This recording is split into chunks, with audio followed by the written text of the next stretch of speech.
Hello friends, अगर आपको kidney stone हो गया है तो आपको कौन सा ऑपरेशन कराना चाहिए उसी के बारे में शॉर्ट में बात करेंगे। ये फैक्टर्स होते हैं कि आपका स्टोन कितना हार्ड है, किस साइज का है, किडनी के कौन से घर में पड़ा हुआ है, कि लोअर घर में पड़ा है, कि अपर घर में पड़ा है, कि मिडिल घर में पड़ा है, कि पेल्विस के अंदर पड़ा हुआ है। साथ ही साथ आपको किस तरह की कोई बीमारी तो नहीं है, आप कोई ब्लड थिनर जैसे कि इकोस्प्रिन तो नहीं खा रहे हैं, और आप घर से यहाँ जहाँ आप ट्रीटमेंट कराने वो आपसे घर से कितना दूर है, कि आपको 12 घंटा 24 घंटा जाने आने में लग रहा है। तो हम लोग ये सोचते हैं कि आपको ऐसा ऑपरेशन करें जो एक बार में आप फ्री हो जाए।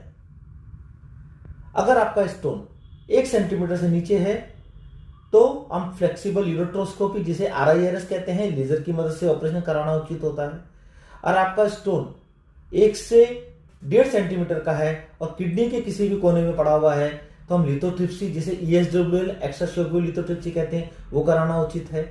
और आपका स्टोन 1.5 to 2 सेंटीमीटर है लेकिन वो आपका मिडिल कैलिक्स या अपर कैलिक्स यानी किडनी की मिडिल घर में या अपर घर में या किडनी के सेंटर में पड़ा हुआ है तो हम ESWL मतलब लिथोट्रिप्सी प्रीफर करेंगे। और लोअर घर में पड़ा हुआ है 1.5 to 2 सेंटीमीटर का कैलिक्स की किडनी की लोअर घर में पड़ा हुआ है, नीचे वाले घर में पड़ा हुआ है तो PCNL यानी कि परक्यूटेनियस नेफ्रोलिथोटोमी पसंद करते हैं, जिससे कि आपका रिजल्ट अच्छा होता है।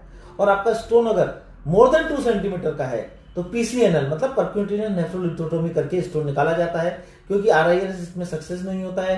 और ESWL इसके अंदर देते हैं तो स्टोन टुकड़ों में टूट तो जाते हैं लेकिन पूरी कंप्लीट नहीं होते हैं। पेशेंट को 3 4 5 6 सेटिंग तक ESWL का लगता है तो पेशेंट के लिए बहुत मुश्किल होता है।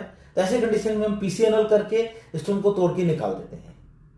हार्डनेस के हिसाब से बात करें, और आपका स्टोन सॉफ्ट है यानी 700-800 हाउसफुल यूनिट का, किडनी हम सिटी स्कैन कराते हैं उसमें HU यूनिट हाउसफुल यूनिट देखते हैं, और आपका स्टोन लेस देन 3 सेंटीमीटर का है न कि 800-1000 से कम का हाउसफुल यूनिट का है तो वाइब्रेशन थेरेपी पसंद करते हैं।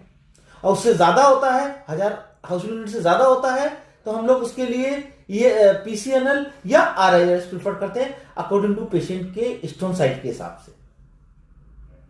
और आप बहुत दूर रहते हैं, आपको 24 घंटा से ज्यादा लगता है या आपको हॉस्पिटल से जाने में बहुत दूर का समय लगता है तो बार बार आपको बुलाना संभव नहीं होता है। ऐसे केस में हम लिथोट्रिप्सी यानी ESWL पसंद नहीं करते हैं, उसमें डायरेक्ट हम RIRS और PCNL करके आपको स्टोन फ्री करते हैं। तो फ्रेंड्स, आज हमने बात किया है किडनी स्टोन के लिए क्या ट्रीटमेंट, कौन सी माइक्रो सर्जरी अच्छी रहती है। नमस्कार।